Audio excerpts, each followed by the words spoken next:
Morning, good morning, rise and shine. Yep, Monday. It's Monday, y'all. I hope y'all are having a great day. Let me tell you, I'm out here and the girl is stressed. It's stressed, man. I can't run, I can't walk. It's real humid out here today. It's humid, it's hot, it's everything. At least we have just a slight little bit of breeze, but I've been doing more walking than running, and I just made up my mind. I just said to myself, you're gonna have to get baby girl out here with a bike, and so she can push you. Oh my God. Because in the past, when I've struggled with the running, I have to call my daughter and have her ride her bike, and then by her riding her bike I have to run behind her, and then somehow I'm able to push through. But when I'm out here by myself, child, it ain't easy. It ain't easy. So yeah, that's why I'm saying Monday. Yup, it's hot. I know it ain't as hot as Texas. Everybody been talking about leaving Texas this week, talking about it's 115 degrees here in Texas. Can we move to California? So I've been listening to the saints in Texas talking about it's too hot out here. As you can tell, I ain't got no message. So if you're logging in, just say hi. I am just chilling. I ain't got nothing to say. I'm just stressed. But I wanted to check in on y'all this morning, say hi to you. How was your weekend? My weekend, if you guys are in the Hope Hub Mindset group, I told y'all I wasn't playing. I was gonna shut it all the way down. I shut it down. I unplugged. And you know what I do when I unplug? I give my son my phone. So I'm like, son, here you go. You got the phone all weekend. Whatever you want to do, play your games, Candy Crush, go on YouTube, go on whatever, go message people on Facebook, go all up in my apps. I don't care. Here. And then guess what I do? I do anything else but be on any kind of computer or phone. So that's what I did over the weekend. So that's why I was MIA. Except one time yesterday when I went on the Instagram. Oh my God, sometimes I like talking like I'm an old person. I went on the Instagram and I went on the picture app and I posted myself with my fro because I wanted you guys to see how I be rolling, because I am team natural hair, team steel wool hair, team curls for days, curls on fleek, and that's how I be rolling. But otherwise, when you see me looking any kind of way, any like hair all slicked up, that's the hair salon ministry. That ain't my hair. That is the Chinese hair ministry. That ain't my hair. So yesterday I had a fro. I was looking all marvelous. I don't know why my camera is shaking without even doing anything. But anyway, how was y'all's weekend? How was your weekend? I hope you guys had a terrific day. This is so messed up. You know, y'all, I started a YouTube channel, 2 weeks ago? God, I don't even know what to say. YouTube ain't no joke. YouTube ain't no joke. I was like over there like Googling, or is it Googling? Searching. Like, how do you start a YouTube channel? What you need for your YouTube channel? And then I went over there, I uploaded all these kind of videos from Facebook. I was all excited. I got my thumbnails all straight. But, this is the big but. YouTube people who have their hustle on, who have really nice YouTube videos, it's like TV. They have all kinds of cameras and mics and lighting and all kinds of stuff. So when I upload this stuff right here, like if I take this video and upload it onto YouTube, child, it don't look like nothing. It's all blurry. It's not HD. It's not even 4D or whatever. It's nothing. It's messed up. And so I be feeling some type of way on YouTube. I don't know why I'm talking like that this morning. But Yeah, my daughter and we did. I had her do thumbnails for my YouTube videos, and she did them. But then she, once the thumbnails are pretty, they're beautiful. Oh, my channel looks laid out. But then when you click on the video, it's like this. Then you click on, and here come Faith. Woo, like that. So I was telling my daughter, I'm like, I'm scaring people on YouTube. They're like, whoa, who that is with no makeup, looking crazy with a bandana. And her stuff be looking so pretty on her channel. The minute you click on the video, it's like this woman with a bandana on and big old things on her head, talking about all kinds of stuff. Anyway, at the end of the day, the voice is clear, loud and clear, and you can hear it. So anyway, I ain't got no message for y'all, so I'm just gonna talk. This weekend, oh, that's the other thing. If I had a mic, you wouldn't be hearing all this wind blowing and all this stuff happening. So anyway, my whole thing was, I'm not gonna try and change who I be on Facebook to be somebody else on YouTube. So I'm gonna keep downloading the videos till the Lord, the good Lord, give me some YouTube money to buy some lighting, to buy some some mics and a mic. What is it? The lighting and something else. A camera. Oh my God, they be using cameras, Canon cameras, like all wide angle and everything. So anyway, yeah. So this weekend, what lessons do I have for you this morning from this weekend? I went and saw the Equalizer 2. I had to go see my main man, Denzel. He was amazing. And as I said on my status update, I was like, when something comes out with Denzel, my husband and I, it's like, we don't even look at the reviews, try and figure out what people are saying about the movie before we go see it. We just know we go and see it. It's coming out on the 21st or 22nd, whatever date it was. We going.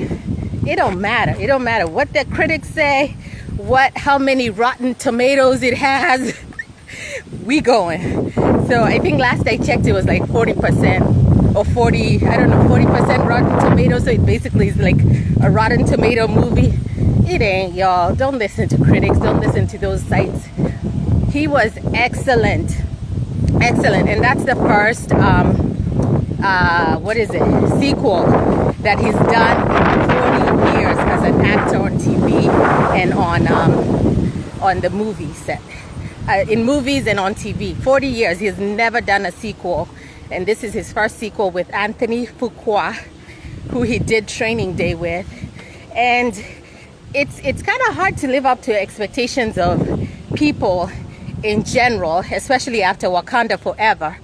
But yeah, Denzel forever. I don't care. I just love Denzel. And there was a lot of themes in that movie that I loved. I don't want to be a spoiler alert. So I ain't gonna say nothing that's not in the trailer. He's a Lyft driver. And what that reminded me of is I have a friend who's a Lyft driver. And she was, not Lyft, Uber. And she was telling me how even when she drives people, how people be telling her all their stuff, all their stories, or she be, you can't help but hear people's conversations. So she was like, man, sometimes I feel like I'm a therapist, especially because for her, it's not even in the city. She does long distance Uber, and she's part of the Hope Hub, so she's probably going to watch this. But she was telling me how she sits there and people just tell her stuff about their doctor's appointments, about their diagnoses, their conditions, about their graduations, about their service in the military, all the things that we saw in this movie. Just random strangers pop up in your cab and they tell you their whole life story because you're a stranger. And I guess they think, well, I ain't gonna see him or her again, so I'm just gonna offload and keep it moving. And you think about it, all these drivers, all the stories they hear, I'm like, that would be awesome. I was like, look, I'm over here in the Hope Hub telling people, tell me your story. Look, maybe I need to invest in Lyft and start driving people around and be like, So I'm gonna turn the live button on. You're gonna be on Hope Hub, and you guys can tell me your story, your life story. Can you repeat that? You on camera. But anyway, it was really, really, really a great movie. I was sitting there and I was like, I need to switch off the Hope Hub, because every time now I see signs everywhere. I was like, 333 was in that movie. Child, like there's a scene with the phone, and the time on the phone is 333. I think, look, maybe my husband has to verify that, but I think I seen it in the movie. And I was like, Lord, you trying to talk to me in the movie theater too? And then at the end, the biggest scene of the movie, there's a tower that looks like a lighthouse without a light. It's a big old tower. Morning. I said good morning. He didn't even say good morning to me. Black dude in a truck. Anyway, so yeah, the end of the movie, it's like this big tower. And I was like, I'm telling my husband, I'm like, is that a lighthouse? He's like, yeah. And I'm like, where are the lenses? Where are the lights? It's a dark lighthouse. Lord, what are you trying to tell me, Father? I was like, Denzel's light had been turned off. The main character in Equalizer, his wife had died. That's not a spoiler. It's in Equalizer 1 as well. I think his wife had passed on. They don't tell you how she died, but that's what led him to move away from his house by the beach, where the crashing waves are, a beautiful house, and he was living in the city. So anyway, at the end of the movie, it's this whole lighthouse scene. Well, I'm going to call it a lighthouse. It's a tower with no lights on, but it's a lighthouse nevertheless. And I was like, Lord, you have me here for a reason, to remind me we need to be a light shining, that life can take on a turn and whip you out, and the waves and the oceans and the whatever things in life can take you out. But at the end of the day, we need to be that light shining on a cliff, and he gets his life back. But anyway, I'm back home. As you can see, I didn't really have hope for your day, except to say have a blessed day. See Equalizer 2. It's a great movie, great themes in the movie. Not only him helping random strangers that are going through, you know, stuff in their lives or whatever, eavesdropping on conversations, but he's also, there's themes around, you know, gangs, gang violence.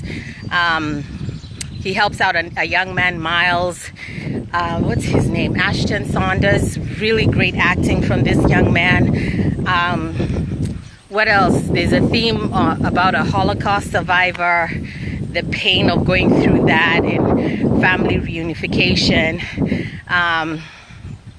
What else is a theme in that movie? Of course, he has obsessive compulsive disorder, so I think there's also a theme around post-traumatic stress in his life, the main character, because you see him doing all these obsessive things and isolating himself from people. You know, so it's kind of, I think the theme is mental health, post-traumatic disorder, or stress. Something has happened to him where he isolates himself, where he keeps to himself, only, you know, completely divorced from his previous life because of what had happened to him, and how he's coping, you know, just by reading these really deep literature books that kind of take him away from his life. And show him maybe another life. I don't know. But Equalizer 2, great movie. Go see it. Otherwise, it's Monday. Yup. That's all I wanted to say. Monday. I'm here checking in on you all. I hope everybody's having a terrific day. I'm about to get to work. Drop a comment, tell me what you did this weekend, if you saw Equalizer, what you thought of the movie, if you thought it was a good movie or nah. If you're gonna hold on for Magnificent 8 or Training Day 2 or John Q 2, I don't think it's gonna happen. Deja Vu 2. Another Deja Vu. More Better Blues. What else he was at? What else?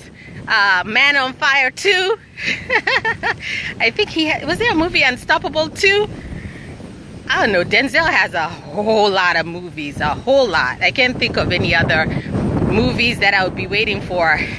But excellent acting. I think someone said once that he's one of those actors that if you gave him a phone book to read, he could do it magnificently and win an award. He's just that good, just that talented, that amazing. And I think once there was a time I spoke about a prophecy that he had, hi, good morning, he had over his life from a woman in a barber shop when he was failing out of school years ago, probably 35 years ago. And she prophesied into his life that his life would speak to millions of people and he would travel the world. And she just told him that specific prophecy, and it came to pass in his life. And look at him now. Not only did he speak to millions of people throughout the world through his acting, but he's gotten to meet like the greatest names, and actually he is one of the greatest names ever, actors ever in my book. I saw an interview of him where he was talking about Nelson Mandela and how Nelson Mandela actually visited him in his house and his wife Paulette cooked for him. Like, for real? Like, who has that happen to you as an experience? Nelson Mandela was in the US and said, hey, I'm gonna be in California, I'm gonna come over and have some dinner. He's like, yeah, Paulette gonna fry up some chicken for you, Nelson, come on over. And apparently when he came over, Nelson Mandela, all these other stars in the area in LA came to the house, including Oprah, and they were Denzel says he has a picture where Nelson Mandela is sitting and everybody's surrounding him, just listening to him, including Oprah. Like, Oprah was not even a star in that room. I'm like, wow, to be a fly on the wall on that conversation. And he also talked about how even Michael Jackson has been to his house, and just amazing things have happened in Denzel Washington's life. And yeah, I'm belaboring this because I'm still trying to figure out what my hope for the day is, what my hope strategy is for the day. Lord, oh, just have a great day. Make it a great day, y'all. Peace.